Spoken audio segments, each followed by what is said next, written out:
రబ్బాని తెలుగు కథలు. అందరికీ నమస్కారం. ఈరోజు మనం తెలుసుకోబోతున్న స్టోరీ కళ్యాణం. నర్సాపురం అనే గ్రామంలో మాధవరావు సుమిత్ర అనే దంపతులు నివసించేవారు. మాధవరావు భూస్వామి, అలాగే అతనికి కొన్ని ఫ్యాక్టరీలు కూడా ఉన్నాయి. మాధవరావు సుమిత్ర దంపతులకు పెళ్ళై 10 సంవత్సరాలు అవుతున్నా సంతానము కలగలేదు. మాధవరావు సుమిత్రలకు దైవభక్తి ఎక్కువే, అలాగే జాతకాల పట్ల వారికి చాలా నమ్మకం. ఏవండి, ఐశ్వర్యం ఉన్న సంతానం లేదు కదా, ఏం చేద్దాం? సంతానం కొరకు తిరగని దేవాలయం లేదు. సుమిత్ర, నువ్వేమీ దిగులు పడకు. ఆ భగవంతుడు కనికరిస్తే ఎంతసేపు. ఒక్కసారి పంతులు గారిని రమ్మనండి. మనకు సంతాన యోగం ఉందో లేదో అతను జాతకం చూసి చెబుతాడు. అలాగే సుమిత్ర, పంతులు గారిని రమ్మంటాను. ఇలా మాధవరావు పంతులు గారికి ఫోన్ చేస్తాడు. నమస్కారం అండి పంతులు గారు. నమస్కారం, చెప్పండి మాధవరావు గారు. పంతులు గారు, మీతో కాస్త మాట్లాడాలి. వీలు చూసుకొని ఒకసారి మా ఇంటికి రండి. అలాగేనండి. ఆ రోజు సాయంత్రం పంతులు గారు మాధవరావు ఇంటికి వస్తాడు. పంతులు గారు, మాకు సంతాన యోగం ఉందో లేదో కాస్త జాతకం చూసి చెప్పండి. అలాగేనమ్మా. అప్పుడు పంతులు గారు ఇద్దరి జాతకం చూసి, చూడండి, మీకు సంతానయోగం ఉంది. మీరేమీ దిగులు చెందకండి. ఆ భగవంతునిపై భారం వెయ్యండి, అంతా ఆయనే చూసుకుంటాడు. ఇలా జరుగుతుండగా సుమిత్ర గర్భవతి అవుతుంది. అప్పుడు మాధవరావు చాలా సంతోషిస్తాడు. ఇంట్లో పనివాళ్లు ఉన్నా మాధవరావు సుమిత్రను కంటికి రెప్పలా చూసుకునేవాడు. ఇలా కొన్ని నెలలు గడిచాక సుమిత్ర పండంటి మగ బిడ్డకు జన్మనిస్తుంది. అప్పుడు డాక్టర్ ఇలా అంటుంది, చూడండి, మీ భార్యకు ప్రసవం చాలా కష్టమైంది. అందువల్ల ఆమెకు గర్భసంచి తీసివేయాల్సి వచ్చింది. ఇక మీ భార్యకు తల్లయ్యే యోగం లేదు అని చెప్పి డాక్టర్ అక్కడి నుండి వెళ్తుంది. సుమిత్ర, అసలు సంతానమే కలగదు అనుకున్నాము. ఆ దేవుడి దయ వల్ల పండంటి మగబిడ్డ పుట్టాడు. నువ్వు ఆరోగ్యంగా ఉన్నావు, అది చాలు. సరే అండి, ఏం చేద్దాం? మనకు అబ్బాయి అయినా పుట్టాడు. పిల్లలు లేక ఎంతమంది భార్యాభర్తలు బాధపడుతున్నారు. కనీసం మనకు ఆ భగవంతుడు ఆ బాధ నుండి విముక్తి కలిగించాడు, అది చాలండి. ఇలా సుమిత్ర మాధవరావు తమ బాబుకు హరికృష్ణ అని నామకరణం చేస్తారు. ఇలా జరుగుతుండగా ఒకరోజు మాధవరావు పంతులు గారిని తీసుకుని తన ఇంటికి వస్తాడు. పంతులు గారు, మా అబ్బాయి జాతకం చూడండి. అమ్మా, మీ అబ్బాయి జాతకంలో ఎటువంటి దోషము లేదు. ఇక మీరు నిశ్చింతగా ఉండండి. ఈ మాటలు విన్న మాధవరావు సుమిత్ర చాలా సంతోషిస్తారు. ఇలా మాధవరావు సుమిత్ర బాబును ఎంతో అల్లారు ముద్దుగా చూసుకునేవారు. ఇలా కొన్ని సంవత్సరాలు గడిచాక మాధవరావు సుమిత్ర బాబును స్కూల్లో చేర్పిస్తారు. ఇలా కాలచక్ర గమనంలో బాబు పెరిగి పెద్దవాడవుతాడు. నాన్నగారు, నేను పై చదువులకి పట్టణానికి వెళ్తాను. బాబు, మమ్మల్ని నువ్వు వదిలి వెళ్తే మేం బ్రతకలేమయ్యా. అమ్మా, చిన్నప్పటి నుండి మీరు అడిగింది ఏదీ కాదనలేదు. ఇప్పుడు నా కెరియర్ గురించి నాకు ఒక అవగాహన ఉంది. నేను జీవితంలో ఎదగాలనుకుంటున్నాను. తల్లిదండ్రులుగా మీ సహకారం ఎంతో అవసరం. సరే బాబు, జాగ్రత్త. ఇలా హరికృష్ణ పట్టణానికి వెళ్ళి ఇంజనీరింగ్ పూర్తి చేస్తాడు. ఇలా ఒకరోజు హరికృష్ణ తన ఇంటికి వస్తాడు. బాబు, నీ చదువు పూర్తయింది కదా, ఇక నువ్వు ఇక్కడే ఉండి మాతో పాటు మన వ్యాపారాలు చూసుకో. లేదండి నాన్నగారు, నేను కొన్ని రోజులు ఉద్యోగం చేస్తాను. బాబు, నువ్వు చెప్పింది కూడా నిజమే. జాగ్రత్త, సమయానికి భోజనం చెయ్యి. అలాగేనమ్మా, వస్తాను. ఇలా హరికృష్ణ పట్టణంలోని ఓ ప్రైవేట్ కంపెనీలో ఉద్యోగం చేస్తాడు. ఇలా 1 సంవత్సరం తర్వాత, ఏవండి, మన అబ్బాయికి పెళ్లి చేద్దాం. మనకా వయసైపోతుంది. పిల్లాడికి పెళ్లి చేస్తే వారికి పుట్టబోయే సంతానంతో మనకు కాస్త కాలక్షేపం అవుతుంది. అవును సుమిత్ర, నేను కూడా అదే అనుకుంటున్నాను. బాబుకు పెళ్లి చేస్తే ఇక్కడే ఉండి మన ఫ్యాక్టరీలు చూసుకుంటాడు. ఇలా ఒకరోజు మాధవరావు హరికృష్ణకి ఫోన్ చేస్తాడు. బాబు, ఎలా ఉన్నావు? బాగున్నాను నాన్నగారు. మీరు అమ్మ కులాసాయేనా? కులాసాయే బాబు. చూడు బాబు, మీ అమ్మ నేను నీకు పెళ్లి చేద్దామనుకుంటున్నాం. మాకా వయసు అయిపోతుంది. ఆ ఫ్యాక్టరీ వ్యవహారాలు కూడా నీకే అప్పగిస్తాను. అలాగే నాన్న. ఇలా హరికృష్ణ జాబ్కు రిజైన్ చేసి తన ఇంటికి బయలుదేరుతాడు. కొడుకును చూసిన మాధవరావు సుమిత్ర చాలా సంతోషిస్తారు. ఇలా జరుగుతుండగా సుమిత్ర తమ బంధువుల పెళ్లికి మాధవరావు హరికృష్ణను తీసుకొని వెళ్తుంది. పెళ్లిలో హరికృష్ణ ఒక అమ్మాయిని చూసి ఇష్టపడతాడు. పెళ్లి అయిపోయేంత వరకు ఆమెనే చూస్తూ ఉంటాడు. ఆ అమ్మాయి గురించి వివరాలు సేకరిస్తాడు. ఇలా మాధవరావు సుమిత్ర హరికృష్ణ పెళ్లి ముగించుకొని ఇంటికి బయలుదేరుతారు. ఇటు హరికృష్ణ పెళ్లికి వెళ్ళి వచ్చినప్పటి నుండి సరిగ్గా భోజనం చేయక ఎప్పుడూ ఏదో ఆలోచిస్తూ ఉండేవాడు. ఏమండి, మన అబ్బాయిని గమనించారా? వాడు మునిపటిలా లేడు. ఎప్పుడూ ఏదో ఆలోచిస్తున్నట్లు ఉంటున్నాడు. సరిగా భోజనం కూడా చెయ్యట్లేదు. ఏమైందండి? సుమిత్ర, నీ కొడుక్కి ఇక పెళ్లి చేయాలి. భార్య అవసరం గుర్తుకొచ్చింది. అవునా? అయితే మన అబ్బాయిని అడుగుదాం. వాడు ఎవరైనా అమ్మాయిని ఇష్టపడుతున్నాడా లేక సంబంధాలు చూడమంటాడా? సరే సుమిత్ర, నేను ఆ విషయం కనుక్కుంటాలే. చూడు బాబు, మీకు పెళ్లి చేస్తామని చెప్పాము కదా, సంబంధాలు చూడమంటావా? అది నాన్న, అది పర్వాలేదు చెప్పరా. నాన్నగారు, మొన్న పెళ్లికి వెళ్ళాం కదా, అక్కడ ఒక అమ్మాయిని చూశాను. చాలా బాగా నచ్చింది. ఆ అమ్మాయి పేరు లావణ్య. డిగ్రీ వరకు చదువుకుంది. అమ్మాయిది మంచి సాంప్రదాయ కుటుంబం. వాళ్ళ నాన్న పేరు భూపతి, వాళ్ళ అమ్మ పేరు సుశీల. సరే బాబు, నేను వాళ్ళ గురించి కనుక్కుంటాలే. ఇలా మాధవరావు పూజారి వద్దకు వెళ్తాడు. నమస్కారం అండి పంతులు గారు. నమస్కారం. చెప్పండి మాధవరావు గారు. పంతులు గారు, మా అబ్బాయి మొన్న పెళ్లిలో పక్క ఊళ్ళో ఉండే భూపతి గారి అమ్మాయిని చూసి ఇష్టపడ్డాడు. పెళ్ళంటూ చేసుకుంటే ఆ అమ్మాయినే చేసుకుంటానంటున్నాడు. మీరు ఒక్కసారి ఆ భూపతి గారి దగ్గరికి వెళ్ళి ఆయనతో మాట్లాడి పెళ్లి చూపులు ఏర్పాట్లు చేయండి అంటూ అతని వివరాలను పంతులు గారికి ఇస్తాడు. సరేనండి మాధవరావు గారు, నేను భూపతి గారితో మాట్లాడి మీకు కబురు చేస్తాను. ఇలా పంతులు గారు భూపతి ఇంటికి వెళ్తాడు. నమస్కారం అండి పంతులు గారు. నమస్కారం భూపతి గారు. మీరు ఏమీ అనుకోనంటే ఒక చిన్న మాట చెప్పండి పంతులు గారు. మీ అమ్మాయికి ఒక మంచి సంబంధం చూశానండి. వాళ్లకు ఒక్కగానొక్క కొడుకు. అబ్బాయి చాలా మంచివాడు. స్వతహాగా వ్యాపారం చేస్తున్నాడు. పైగా అతనికి ఎటువంటి చెడు అలవాట్లు లేవు. వాళ్ళది మంచి సాంప్రదాయం గల కుటుంబం. ఆర్థికంగా మంచి స్థితిలో ఉన్నారు. పంతులు గారు, అంత డబ్బున్న వాళ్ళు అంటున్నారు కదా, వాళ్ళు అడిగినంత కట్న కానుకలు మేము ఇచ్చుకోలేమండి. భూపతి గారు, వారికి కట్న కానుకలేమీ అవసరం లేదన్నారు. మీ అమ్మాయిని వాళ్ళ అబ్బాయి పెళ్లిలో చూశాడంట. అబ్బాయికి అమ్మాయి నచ్చింది. అప్పుడు భూపతి ఆలోచించి, సర్లేండి పంతులు గారు, పెళ్లి చూపులకు ఏర్పాట్లు చేయండి. ఇలా జరుగుతుండగా పంతులు గారు మాధవరావుకు ఫోన్ చేస్తారు. మాధవరావు గారు, భూపతి గారికి మీ సంబంధం నచ్చిందంట. వారు పెళ్లి చూపులకు ఏర్పాటు చేయమన్నారు. అలాగేనండి పంతులు గారు. పంతులు గారు భూపతి, సుశీలమ్మ, లావణ్యను తీసుకొని మాధవరావు ఇంటికి వస్తాడు. చూడండి మాధవరావు గారు, ఈయన పేరు భూపతి గారు. ఆవిడ గారు ఈయన ధర్మపత్రి సుశీలమ్మ గారు. వాళ్ళ ఏకైక కుమార్తె లావణ్య. మాధవరావు గారు, ఈ కాలం పిల్లలు ఒకరినొకరు తెలుసుకొని ఇష్టపడి పెళ్లి చేసుకుంటున్నారు. మీరు ఏమీ అనుకోనంటే మా అమ్మాయి మీ అబ్బాయితో మాట్లాడతానంటుంది. భూపతి గారు, మీరు చెప్పింది నిజమేనండి. ఎలాగూ కలిసి కాపురం చేసేది వాళ్ళిద్దరూ. వాళ్ళు మాట్లాడుకున్నాకే ముందుకెళ్దాం. ఇలా హరికృష్ణ, లావణ్య ఇంటి బయట చెట్టు కిందికి వెళ్తారు. లావణ్య గారు, నేను మనసులో ఒకటి పెట్టుకుని బయటకి ఒకటి మాట్లాడేవాడిని కాదు. మిమ్మల్ని మొదటిసారి చూసినప్పుడే మీరు నా మనసుకు నచ్చారు. చూడండి, మీకు నాలో ఏం నచ్చింది? ఎవరినైనా ఒక్కసారి చూస్తే వారు ఎటువంటి వారో నేను అంచనా వేయగలను. భార్యాభర్తల మధ్య ఉండాల్సింది ప్రేమ, అనురాగం, నమ్మకం. అంతేకాని డబ్బు ముఖ్యం కాదు. మనిషి ఎంత సంపాదించినా తినేది మాత్రం పిడికెడు మెతుకులే. మనిషికి మంచితనాన్నిచ్చేది సుగుణం. ఏమండి, మీరు జీవితాంతం ఇలాగే ఉంటారా? నన్ను ఎప్పటికీ ప్రేమగా చూసుకుంటారా? మిమ్మల్ని ఒక భార్యగా ప్రేమిస్తాను, తల్లిగా గౌరవిస్తాను, బిడ్డలా గుండెల్లో పెట్టుకుని గారాబంగా చూసుకుంటాను. ఇక నేను ఇంతకు మించి మీతో ఏమీ చెప్పలేను. జీవితంలో నువ్వు నేను వేరు కాదు. ప్రతి విషయం నీతో చర్చించాకే నిర్ణయం తీసుకుంటాను. జీవితంలో ఆఖరి మజిలీ వరకు నీ చేయి వదిలిపెట్టను. ఈ మాటలు విన్న లావణ్య అతన్ని ఇష్టపడి పెళ్లికి ఒప్పుకుంటుంది. ఇలా హరికృష్ణ, లావణ్యల పెళ్లి జరుగుతుంది. అమ్మా, నేను పట్టణంలో కొత్త ఫ్యాక్టరీ పెడదామనుకుంటున్నాను. మీరు కూడా మాతో రండి. అప్పుడు మాధవరావు, సుమిత్ర తన కొడుకు మాట కాదనలేకపోతారు.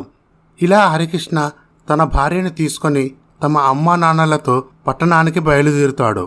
కొన్ని నెలలు గడిచాక లావణ్య పండంటి మగబిడ్డకు జన్మనిస్తుంది. అప్పుడు డాక్టర్ ఇలా అంటుంది, చూడండి, ఆవిడ గర్భసంచి చాలా వీక్గా ఉంది. ఇక ముందు ఆవిడ పిల్లల్ని కనలేదు. ఒకవేళ ఆమె పిల్లల్ని కనాలనుకుంటే ఆవిడ ప్రాణానికే ప్రమాదం. డాక్టర్ గారు, నాకు బాబు పుట్టాడు. చాలా సంతోషం. ఇంకా పిల్లలు లేకపోయినా పర్వాలేదు. నాకు నా భార్య ముఖ్యం. ఆపరేషన్ చేసేయండి. డాక్టర్ గారు, అమ్మాయిని జాగ్రత్తగా చూసుకుంటే మళ్ళీ కొన్ని రోజుల తర్వాత పిల్లల్ని కనొచ్చా అండి? మీకు అర్థం అవ్వట్లేదమ్మా. ఆమె శరీరం అందుకు సహకరించేలా లేదు. అమ్మా, నాకు బాబు పుట్టాడు, చాలు. కాదు కూడదని మళ్ళీ పిల్లల గురించి ప్రయత్నాలు చేస్తే నీ కోడలు ప్రాణానికే ప్రమాదం. నీ కోడలు లేకుండా నేను ఉండలేను. ఇలా జరుగుతుండగా బాబుకి ప్రసాద్ అని నామకరణం చేస్తారు. మరునాడు ఉదయం, ఏవండి, మనవడి జాతకం చూపించాలి, ఒకసారి పంతులు గారిని రమ్మనండి. అప్పుడు మాధవరావు పంతులు గారిని ఇంటికి తీసుకువస్తాడు. పంతులు గారు, మా మనవడి జాతకం చూడండి. అప్పుడు పంతులు గారు బాబు జాతకం చూసి, అమ్మా, బాబు జాతకంలో దోషం ఉంది. బాబుకు 8 సంవత్సరాలు వచ్చిన తర్వాత మరోసారి జాతకం చూద్దాం. ఈ మాటలు విన్న మాధవరావు సుమిత్రలకు గుండె ఆగినంత పనైపోతుంది. చూడండమ్మా, భయపడాల్సిన అవసరమేమీ లేదు. బాబుకు 8 సంవత్సరాలు వచ్చేసరికి మళ్ళీ ఒకసారి జాతకం చూసి ఆ దోష నివారణ పూజలు చేయిద్దాం. ఇలా కొన్ని సంవత్సరాలు గడిచాక బాబు స్కూల్కి వెళ్తాడు. మాధవరావు, సుమిత్ర బాబును ఎంతో గారాబంగా పెంచేవారు. చిన్నప్పటి నుండే బాబుకు ఏది కావాలన్నా కొనిచ్చేవారు. ఇలా జరుగుతుండగా బాబుకు 8 సంవత్సరాల వయసు వస్తుంది. అప్పుడు పూజారి ఇంటికి వస్తాడు. అమ్మగారు, పిల్లాడి జాతకంలో దోషం ఉంది. పిల్లాడికి 5 సంవత్సరాల వయసున్న ఒక అమ్మాయితో పెళ్లి జరిపించాలి. పిల్లాడిని అమ్మాయిని కలిపి ఒకే ఇంట్లో 4 సంవత్సరాలు ఉంచాలి. ఆ తర్వాత అమ్మాయిని శాశ్వతంగా అబ్బాయి నుంచి దూరంగా పంపించి వేయాలి. అప్పుడు బాబుకి దోష నివారణ పూర్తవుతుంది. లేదంటే అబ్బాయికి అకాల మరణం సంభవించవచ్చు, లేదా రోగాల బారిన పడవచ్చు. పూజారి గారు, అలాగే చేద్దాం. అప్పుడు అక్కడికి హరికృష్ణ వస్తాడు. ఏంటమ్మా ఇదంతా? 8 ఏళ్ల పిల్లాడికి పెళ్లి చేస్తావా? ఆ పిల్లలిద్దరూ 5 ఏళ్లు కలిసి ఉండాలా? వాళ్ళని తరువాత విడదీస్తారా? మీకు ఈ జాతకాల పిచ్చేంటమ్మా? వాడు ఆరోగ్యంగానే ఉన్నాడు. మీరు టెన్షన్ పడకండి, నన్ను టెన్షన్ పెట్టకండి. ఏదో పూజలు పునస్కారాలు అంటే జరిపిద్దాం. పిల్లల మనసులో అనవసరమైన ఆలోచనలు రేకెత్తించి వాళ్ళ మనసులను కల్మషం చేయకండి. ఇలా కొన్ని రోజులు గడిచాక బాబుకు జ్వరం వస్తుంది. డాక్టర్ వచ్చి చెకప్ చేసి మందులు రాసి ఇస్తాడు. అప్పుడు సుమిత్ర, చూశారా అండి, పంతులు గారు చెప్పిన దోష నివారణ జరిపించాలి, లేదంటే మన మనవడు మనకు దక్కడు. చూడండి, మనం ఇక్కడ ఉంటే మనం అనుకున్నది జరగనివ్వడు మన అబ్బాయి. అవును సుమిత్ర. చూడు బాబు, నీకు నానమ్మ తాతయ్య అంటే ఇష్టం కదా. మనం మన ఊరికి వెళ్ళి వద్దాం. వస్తావా? అక్కడ పచ్చని పొలాలు, చెట్లు, గేదెలు, రకరకాల పక్షులుంటాయి. అలాగే వస్తాను నానమ్మా. ఇలా కొన్ని రోజులు గడిచాక బాబుకు జ్వరం వస్తుంది. డాక్టర్ వచ్చి చెకప్ చేసి మందులు రాసి ఇస్తాడు. అప్పుడు సుమిత్ర, చూశారా అండి, పంతులు గారు చెప్పిన దోష నివారణ జరిపించాలి, లేదంటే మన మనవడు మనకు దక్కడు. చూడండి, మనం ఇక్కడ ఉంటే మనం అనుకున్నది జరగనివ్వడు మన అబ్బాయి. అవును సుమిత్ర. మరునాడు ఉదయం, బాబు, మేము మన ఊరికి వెళ్ళిపోతాం. కొన్ని రోజులు అక్కడే ఉండాలనుకుంటున్నాం. మాతో పాటు బాబును కూడా తీసుకెళ్తాం. అదేంటమ్మా, బాబుకి ఆరోగ్యం బాగాలేదు కదా. ఏ క్షణం ఎలా ఉంటుందో తెలియదు. ఇక్కడైతే బాబుకు కార్పొరేట్ ఆసుపత్రిలో చికిత్స చేయించవచ్చు. బాబు చదువు కూడా పాడైపోదు. పైగా మీరు అక్కడికి వెళ్తే మీ ఆరోగ్యం ఎలా ఉంటుందో అని మేము కంగారు పడాల్సి వస్తుంది. అది కాదు బాబు, ఇక్కడ సిటీలో పొల్యూషన్ మాకెందుకో నచ్చట్లేదు. కొన్ని రోజులు అక్కడే ఉండాలనుకుంటున్నాం. బాబును కూడా అక్కడే స్కూల్లో జాయిన్ చేయిస్తాం. మాకు కూడా బాబుతో కాస్త కాలక్షేపంగా ఉంటుంది. పల్లెటూరులో వాతావరణం చాలా బాగుంటుంది. పిల్లాడు కూడా ఆరోగ్యంగా ఉంటాడు. లావణ్య, నువ్వేమంటావు? మీ ఇష్టమండి. చూడు బాబు, నాన్నమ్మ తాతయ్యలను విసిగించకూడదు. శ్రద్ధగా చదువుకోవాలి. అలాగే నాన్న. నాన్నగారు, మీరు పిల్లాడిని అతిగా గారాబం చేయకండి. పెద్దయ్యాక వాడు మన మాట వినడు. అలాగే బాబు. ఇలా మాధవరావు, సుమిత్ర తన మనవడు ప్రసాద్ను తీసుకొని తమ ఊరికి వెళ్తారు. ఇలా బాబును ఎంతో జాగ్రత్తగా చూసుకునేవారు. బాబును అదే ఊర్లో స్కూల్లో జాయిన్ చేయిస్తారు. ఇలా జరుగుతుండగా పూజారి మాధవరావు, సుమిత్ర వద్దకు వస్తాడు. పంతులు గారు, చూస్తూ చూస్తూ చిన్నపిల్లాడికి పెళ్లి చేయడం అంటేనే ఆలోచించాల్సి వస్తుంది. కలిసి ఉన్న అమ్మాయితో తనకు స్నేహం ఏర్పడుతుంది కదా. మళ్ళీ వారిని విడదీస్తే బాబు మనసు కలత చెందదు. చూడండి, మనం ఒక అరటి చెట్టుకు గాడిదకి ఇచ్చి పెళ్లి చేస్తాము. అలాగే ఈ పెళ్లి కూడా చేస్తాము. అక్కడ చెట్టును నరికి వేస్తాము. ఇక్కడ పిల్లని పక్కకు తొలగించేస్తాము. మాకు ఉన్న పలుకుబడి బట్టి మా యావదాస్తికి వారసుడు నా మనవడు. వాడి కోసమే కదండి ఇదంతా చేసేది. వాడికేమన్నా అయితే మేం తట్టుకోలేమండి. పంతులు గారు, చాలామంది దరిద్రులు ఉంటారు, వెతికితే దొరక్కపోరు. ఇలా జరుగుతుండగా వాళ్ళకి ఒక పేద కుటుంబం తారసపడుతుంది. ఆవిడ పేరు పార్వతమ్మ. భర్త చనిపోయి 5 ఏళ్ళు అవుతుంది. వారిది పేద కుటుంబం. కూతురు పేరు పవిత్ర. సుమిత్ర మాధవరావు వాళ్ళ ఇంటికి వెళ్తారు. చూడండమ్మా, మా మనవడికి జాతకంలో దోషం ఉంది. నా మనవడికి మీ పిల్లనిచ్చి 3వ కంటికి తెలియకుండా పెళ్లి జరిపించాలి. అయితే మీ పిల్ల 4 సంవత్సరాలు మాతోటే ఉంటుంది. పిల్లలిద్దరూ ఆడుకుంటూ ఈ 4 సంవత్సరాలు ఉంటే చాలు. ఇక తర్వాత మీ పిల్లను తీసుకొని మీరు వెళ్ళొచ్చు. ఈ 4 సంవత్సరాలు మీ పిల్లని స్కూల్కు కూడా పంపొద్దు. దోషం పూర్తయిన తర్వాత మా మనవడి జీవితంలోకి రాకూడదు. ఆ తర్వాత మీకు మాకు ఏ సంబంధమూ లేదని ఒప్పుకోవాలి. ఇందుకుగాను మీకు 50 లక్షల రూపాయలు ఇస్తాము. మీకు ఇష్టమేనా? అలాగే అమ్మగారు, ఆ డబ్బులతో మా జీవితాలు బాగుపడతాయి. ఇలా ఒకరోజు సుమిత్ర బాబుని పెళ్లి కొడుకులా ముస్తాబు చేస్తుంది. ఏంటి నాన్నమ్మా ఇదంతా? సీతారాముల కళ్యాణం చేయిస్తారు కదా, అలాగే నీకు ఈ పిల్లకి కళ్యాణం జరిపిస్తాము. నాకు తాతయ్యకి ఆరోగ్యం బాగుండట్లేదు. అలాగే మీ అమ్మా నాన్నలు కూడా బాగుండాలని ఈ పెళ్లి జరిపిస్తున్నాము. అప్పుడు బాబుకి పెళ్లి అంటే ఏమీ తెలియదు. ఇలా మాధవరావు సుమిత్ర ప్రసాద్ పవిత్రలకి పెళ్లి జరిపిస్తారు. ఇలా జరుగుతుండగా పిల్లలిద్దరూ ఆడుకునేవారు. నువ్వు స్కూల్కి వెళ్ళవా? వెళ్ళను.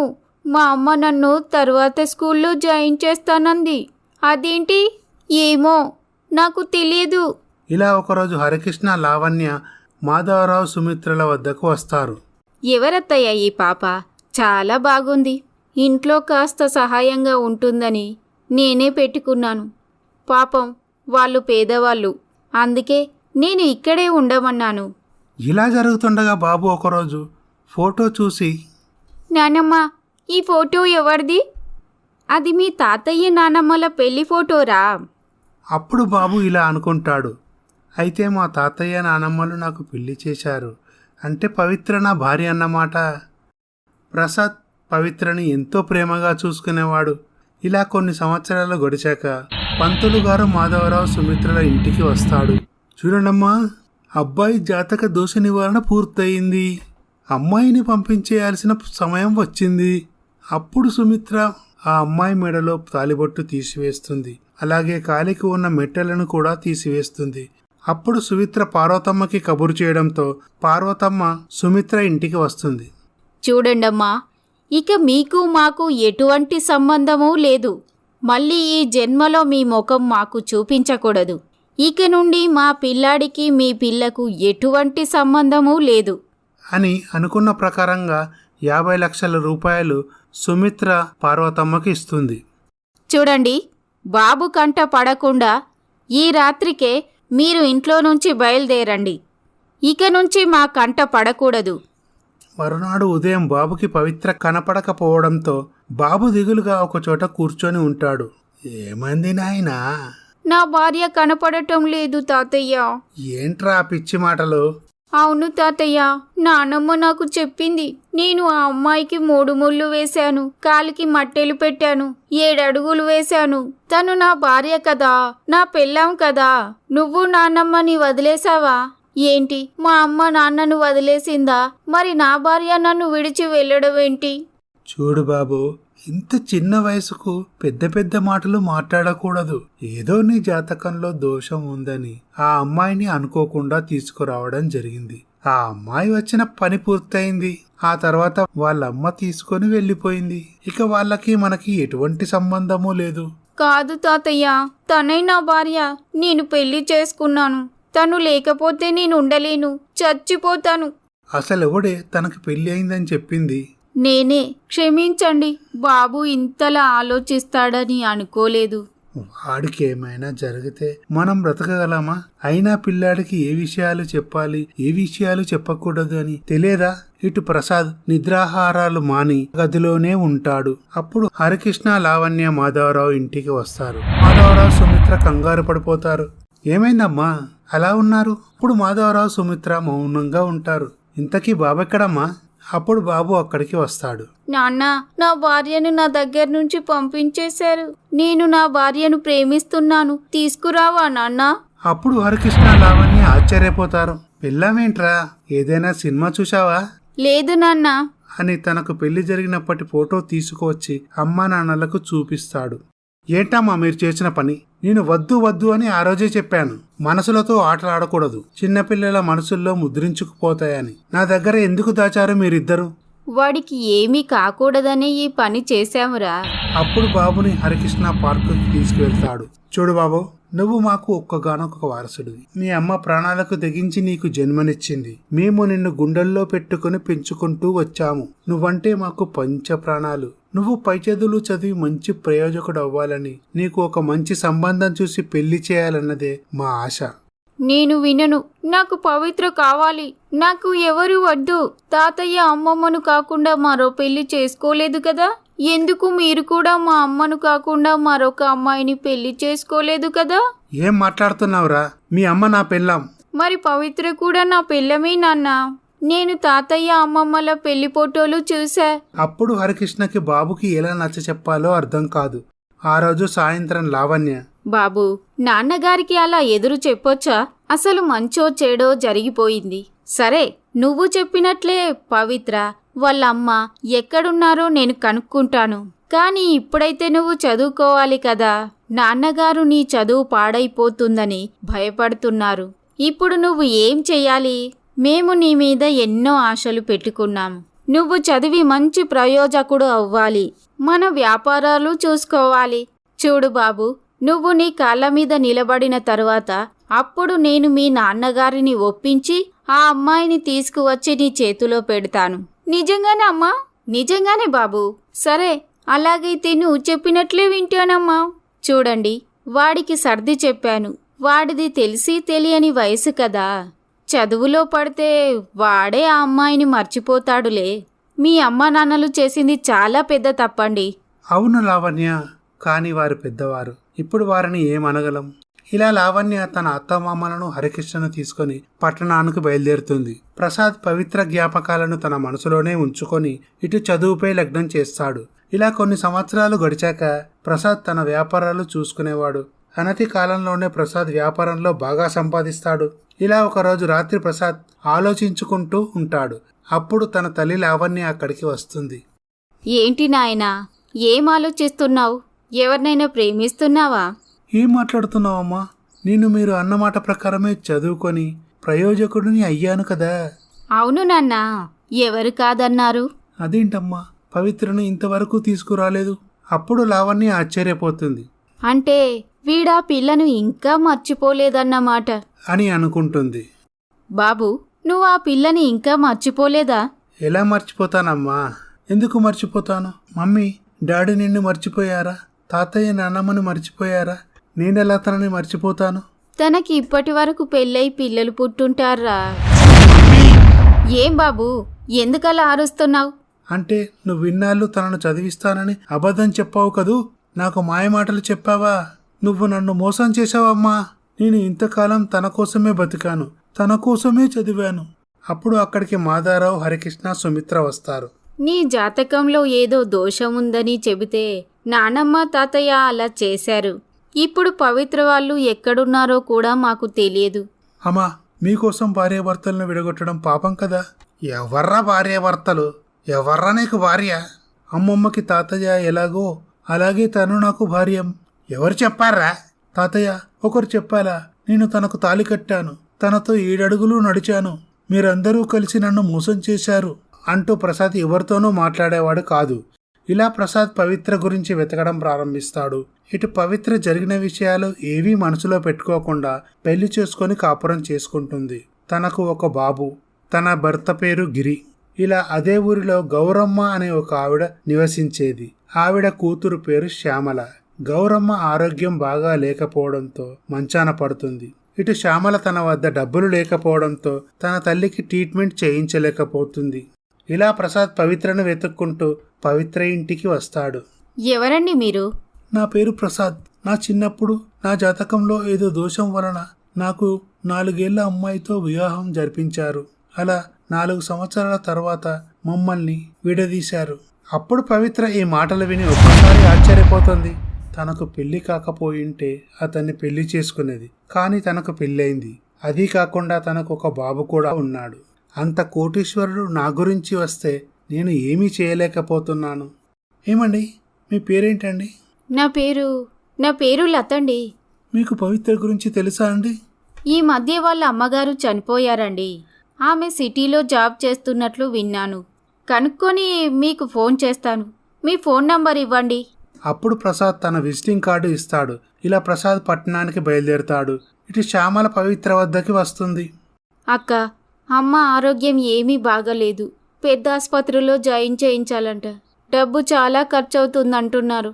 మీరు కాస్త డబ్బు సహాయం చేస్తే నేను జాబ్ చేసి మీ డబ్బు మీకు ఇస్తాను. ఏంటి, నిన్ను నమ్మి డబ్బు ఇవ్వాలా? ఏం చూసుకొని ఇవ్వమంటావు? అప్పుడు పవిత్ర ఇలా ఆలోచిస్తుంది. ఒకవేళ ఈ అమ్మాయిని నాలాగా పరిచయం చేయించి అతనితో పెళ్లి జరిగాక ఆమె ద్వారా చాలా డబ్బులు లాగవచ్చు అని పథకం వేస్తుంది. చూడు శ్యామల, నేను నీకు డబ్బులు ఇస్తాను, కానీ నువ్వు నేను చెప్పినట్లు వినాలి. అలాగే అక్క, నువ్వేం పని చెప్తే ఆ పని చేస్తాను. అప్పుడు పవిత్ర శ్యామలకి జరిగిన విషయమంతా చెబుతుంది. ఏంటక్క, నేను మీ ప్లేస్లో తన భార్యగా ఉండాలా? రేపు నిజం తెలిస్తే నన్ను వాళ్ళు జైల్లో పెట్టరు. నీకు డబ్బు కావాలంటే నేను చెప్పినట్లు చేస్తే మీ అమ్మ ఆరోగ్యం బాగుపడుతుంది. శ్యామల ఇక చేసేదేమీ లేక పవిత్ర చెప్పినట్లు చేస్తుంది. ఇటు ప్రసాద్ మాధవరావుతో మాట్లాడకపోవడంతో మాధవరావు మనోవేదనతో మంచాన పడతాడు. అప్పుడు ప్రసాద్ తాతగారి వద్దకు వస్తాడు. చూడు బాబు, నేనేం చేసినా నువ్వు బాగుండాలనే చేశాను. ఒక్కగానొక్క వారసుడివి. నువ్విలా ఆ అమ్మాయినే తలుచుకుంటూ ఇలా అవుతావని తెలిస్తే ఆ రోజు నేను అలా చేసి ఉండేవాడిని కాదు. నిజంగా వాళ్ళు డబ్బు కోసమే వచ్చారు. డబ్బులు తీసుకున్నారు. పని అయిపోయాక వెళ్ళిపోయారు. ఆ రోజుల్లో ఆ అమ్మాయితో నువ్వు గడిపిన క్షణాలు గుర్తుంచుకున్నావు. కానీ ఆవిడ నీలాగే ఆ విషయాలను గుర్తుంచుకుని నీ గురించి ఆలోచిస్తూ ఉంటుందని నువ్వు అనుకోవడం పొరపాటే బాబు. ఆవిడకి ఇప్పటి వరకే పెళ్ళైపోయి సంతానం కూడా కలిగి ఉంటుంది. తాతయ్య గారు, ఆ వయసులో తనకేం తెలుసు? బాబు, మరి నీకేం తెలుసు? ఆ రోజు నుంచి వయసుకు మించిన మాటలు, ఆలోచనలు చేస్తున్నావు. ఈ ఇంటికి కోడలుగా రావాలనేది నిర్ణయించాల్సింది మీ అమ్మ, నేను కాదు, ఆ ఈశ్వరుడు. ఏది ఎలా జరగాలంటే అలా జరుగుతుంది. కానీ ఒక్కటి చెప్తున్నాను, నీ పెళ్లి చూడకుండానే నేను వెళ్తున్నాను.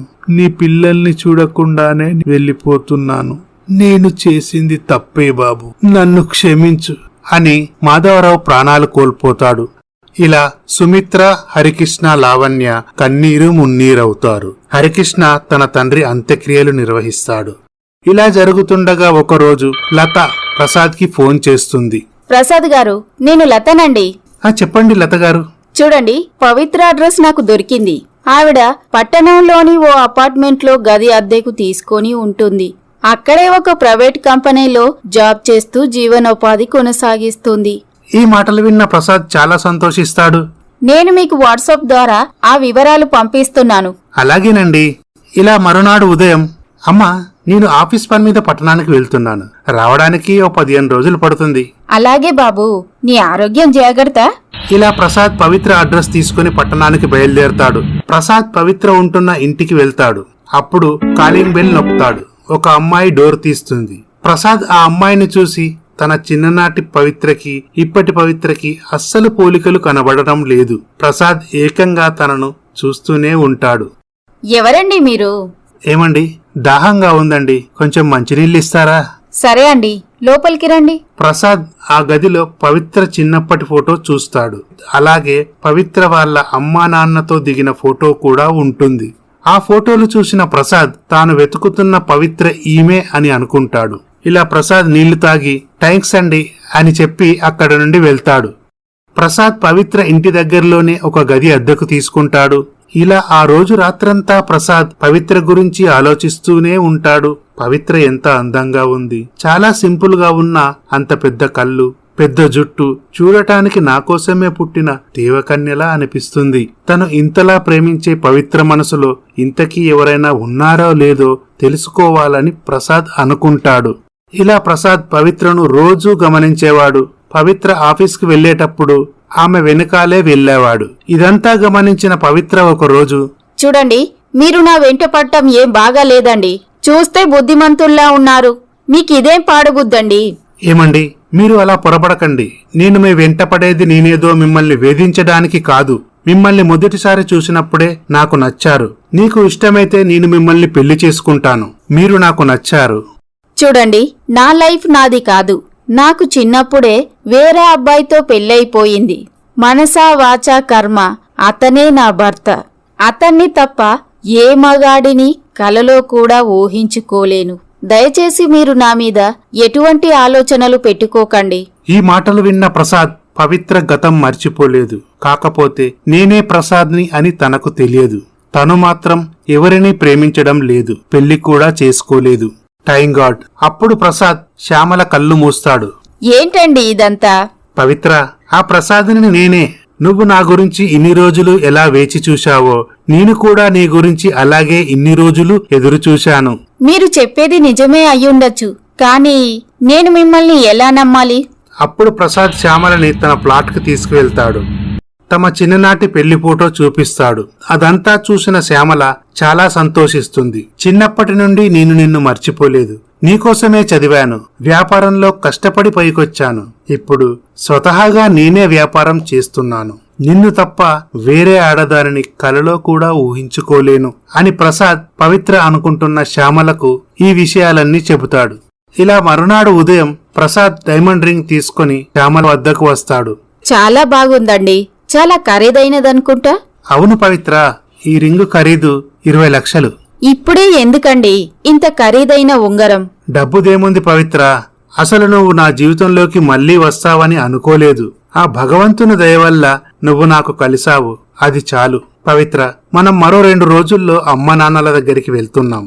తర్వాత మనం పెళ్లి చేసుకుని హనుమూన్కి వెళ్దాం. అలాగేనండి. ఆ రోజు సాయంత్రం పవిత్ర, గిరి, శ్యామల ఇంటికి వస్తారు. ఏంటి, ఫోన్ చేస్తే రిప్లై ఇవ్వట్లేదు? కనీసం మెసేజ్ కైనా ఆన్సర్ ఇవ్వచ్చు కదా? అక్క, తను నా పక్కనే ఉంటున్నాడు. తను మాటకు ముందు వెనకాల నువ్వే నా భార్య అంటున్నాడు. అవునులే, అవన్నీ నేను అనుభవించాల్సిన భోగభాగ్యాలు. వాడు మళ్ళీ తిరిగి వస్తాడని తెలిస్తే నేను వీడిని పెళ్లి చేసుకునేదాన్నే కాదు. ఇంతకీ డబ్బులేమైనా ఇచ్చాడా? అక్క, షాపింగ్లని గిఫ్టులని అన్నీ ఆయనే కొనిస్తున్నాడు. ఇక నేను డబ్బులేమని అడగాలి? ఇంతకీ ఏం గిఫ్ట్ ఇచ్చాడు? అప్పుడు శ్యామల ప్రసాద్ ఇచ్చిన డైమండ్ రింగ్ చూపిస్తుంది. అబ్బా, ఎంత బాగుందే! ఆ రింగు నాకు తీసివు. అక్క, ఆ రింగు ఖరీదు దాదాపు 20 లక్షలు. పర్వాలేదు, అది ఇటివు. నాకనే కదే అతనిచ్చాడు.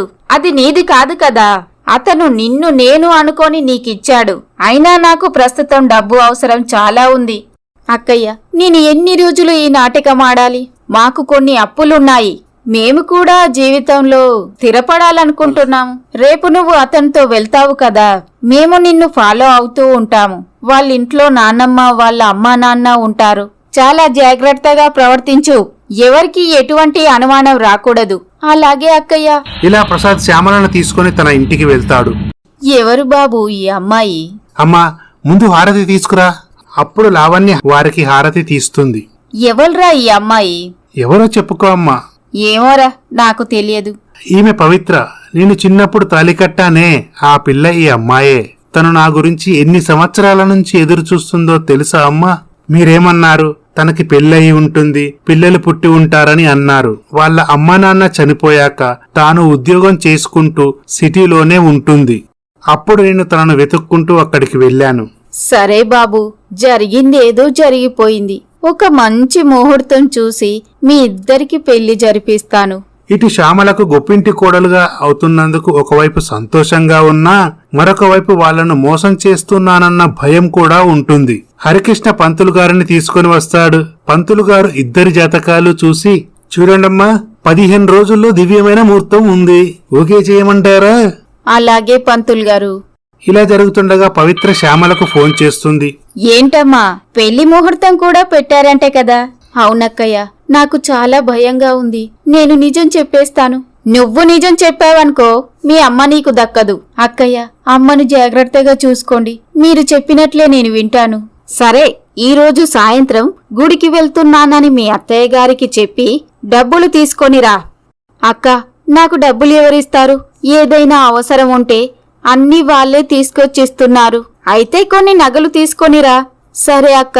ఆ రోజు సాయంత్రం, అత్తయ్య గారు, గుడికి వెళ్ళొస్తాను.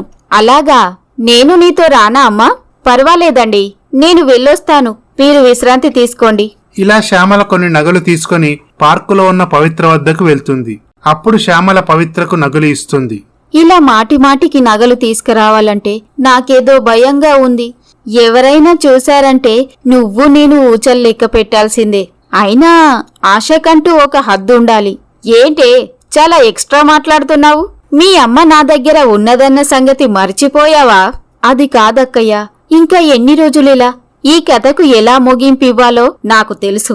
ఇక నువ్వు వెళ్ళు, ఎవరైనా చూస్తే బాగుండదు. ప్రసాద్ శ్యామల పెళ్లి జరుగుతుంది. ఇలా జరుగుతుండగా, చూడు బాబు, నీకు పట్టణంలో డబుల్ బెడ్రూమ్ ప్లాట్ తీసుకున్నాను. కొద్ది రోజులు మీరిద్దరూ అక్కడే ఉండండి. అదేంటత్తయ్యా, అందరం కలిసుంటేనే బాగుంటుంది కదా. అది కాదమ్మా, మీకా కొత్తగా పెళ్ళయింది. ఒకరినొకరు అర్థం చేసుకోవడానికి కొంచెం సమయం పడుతుంది. అందుకే మీరిద్దరూ ఒకచోట ఉన్నారనుకో, మీ మధ్య బంధం మరింత దృఢపడుతుంది. శ్యామల ప్రసాద్ పట్టణానికి వెళ్తారు. ఇలా జరుగుతుండగా ఒకరోజు ప్రసాద్ తన కంపెనీకి వెళ్తాడు. అప్పుడు పవిత్ర శ్యామల ఇంటికి వస్తుంది. పవిత్రను చూసి ఆశ్చర్యపోతుంది. శ్యామల, డబ్బుల గురించి ఏం ఆలోచిస్తున్నావు? డబ్బులేంటక్కయ్యా? చూడు శ్యామల, ఇక నేను నిన్ను విసిగించదలుచుకోలేదు. మొత్తం ఒక 5 కోట్ల రూపాయల వరకు నాకు ముట్ట చెప్పావనుకో, మళ్ళీ నీ జీవితంలోకి రాను. అది కాదక్క, అన్ని డబ్బులు నేను ఎక్కడ్నుంచి తీసుకురావాలి? ఒకవేళ నేను అడిగినా నీకెందుకు అని అడిగితే నేనేం సమాధానం చెప్పాలి? నాకేం కావాలన్నా వాళ్లే సమకూరుస్తున్నారు కదా. అవన్నీ నాకు తెలియదు. ఇంతకీ బీరువాలో నుంచి క్యాష్ తీసుకొస్తావా లేదా? అప్పుడు శ్యామల 20 లక్షల రూపాయలు తీసుకొని వచ్చి పవిత్రకి ఇస్తుంది. ఆ డబ్బులు తీసుకుని పవిత్ర అక్కడ నుండి వెళ్తుంది. శ్యామల ఇలా అనుకుంటుంది, సాయంత్రం తను డబ్బుల గురించి అడిగితే ఏం చెప్పాలి? ఇంకా ఎన్ని రోజులు ఈ అబద్ధపు జీవితం? ఇలా ఆ రోజు సాయంత్రం, పవిత్ర, బీరువా నుంచి డబ్బులు తీసావా? అది పర్వాలేదు, చెప్పు పవిత్ర. ఏమండి, నేనొక నక్లెస్ కొనుక్కున్నానండి. అంతేనా? దానికి అంత కంగారు పడతావేంటి? అప్పుడు శ్యామల ఊపిరి పీల్చుకుంటుంది. ఇలా 4 రోజులు గడిచాక పవిత్ర శ్యామల ఇంటికి వస్తుంది. అక్కయ్య, అమ్మ ఎలా ఉంది? మీ అమ్మ బ్రతికే ఉందిలే. ఇదిగో ఈ బాటిల్ తీసుకో. ఏంటది? విషం. అప్పుడు శ్యామల ఆశ్చర్యపోతుంది. ఇది చాలా పవర్ఫుల్ పాయిజన్. ఎవరికక్క? నాకా?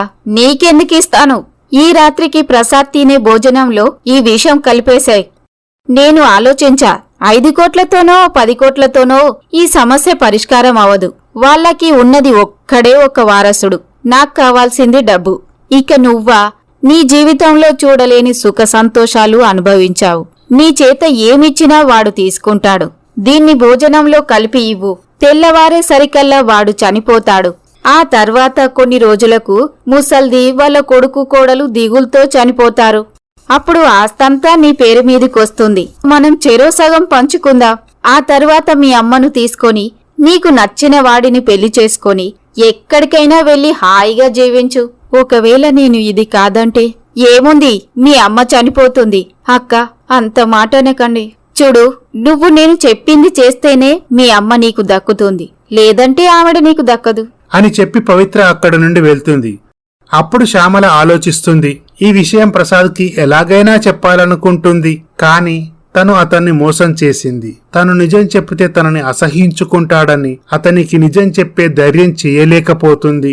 శ్యామల ఆలోచించి ఒక నిర్ణయానికి వస్తుంది. మరునాడు ఉదయం ప్రసాద్ ఆఫీస్కు వెళ్తుండగా శ్యామల కన్నీళ్లు పెట్టుకుంటుంది.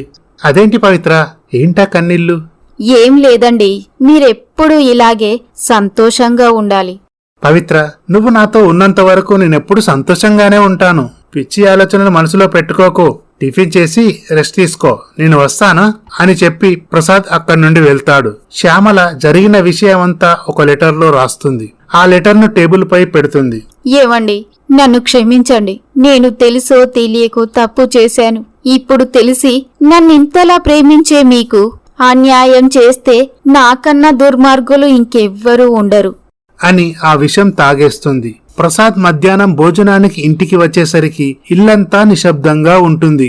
అప్పుడు ప్రసాద్ హాల్లో ఒక లెటర్ చూస్తాడు. ఆ లెటర్ చదువుతాడు. వెంటనే ప్రసాద్ బెడ్రూమ్ కు వెళ్ళి చూస్తే శ్యామల రక్తపు మడుగులో ఉంటుంది. శ్యామలని హాస్పిటల్లో జాయిన్ చేస్తాడు. ఈ విషయం తెలుసుకున్న సుమిత్ర, హరికృష్ణ, లావణ్య హాస్పిటల్కి వస్తారు. అప్పుడు ప్రసాద్ జరిగిన విషయమంతా వారికి తెలియజేస్తాడు. నన్ను క్షమించు బాబు, నేను చేసింది తప్పే. పోలీసులు పవిత్రను అరెస్టు చేసి జైల్లో పెడతారు. హరికృష్ణ శ్యామల అమ్మగారిని తీసుకుని హాస్పిటల్కి వస్తాడు. శ్యామల హాస్పిటల్లో కోలుకుంటుంది. ఏరా, నన్ను వదిలి వెళ్ళిపోదామనుకున్నావా? నువ్వు లేకుండా నేను బ్రతకగలనా? ఏవండి, నేను మీరు అనుకున్న పవిత్రను కాదు. నాకు తెలుసు, నేను నిజంగా స్టూపిడ్ని. మా డాడీ నన్ను ఎప్పుడూ అంటూ ఉంటారు, వెనక ముందు ఆలోచించకుండా తొందరపాటు మంచిది కాదు అని. నేను నిన్ను వెతుక్కుంటూ వచ్చి మొదటిసారి చూసినప్పుడే నా మనసులో నీ రూపం ముద్రించుకుపోయింది. నేను నిన్ను ప్రేమించాను, ఆరాధించాను. అలాంటిది నువ్వు నాకు జరిగిన విషయం చెప్పకుండా నీ ప్రాణం మీదికి తెచ్చుకుంటావా? నేను చేసిన తప్పుకు మీకు నా మొహం చూపించలేకపోయానండి. అమ్మా, మా వాడిని కాపాడుకోవడానికి నీ ప్రాణాలు కూడా లెక్క చేయలేదు. నిజంగా నీలాంటి ఉత్తమరాలు మా ఇంటి కోడలుగా రావడం మా అదృష్టం. ఇంటికి దీపం ఇల్లాలని పెద్దలు ఊరికే అనలేదు. ఇలా ఈ కథ సుఖాంతమవుతుంది. ఈ స్టోరీ గనక మీకు నచ్చినట్లయితే మా ఛానల్ ని సబ్స్క్రైబ్ చేసుకోండి, లైక్ చేయండి, షేర్ చేయండి, కమెంట్ చేయండి. Thank you for watching.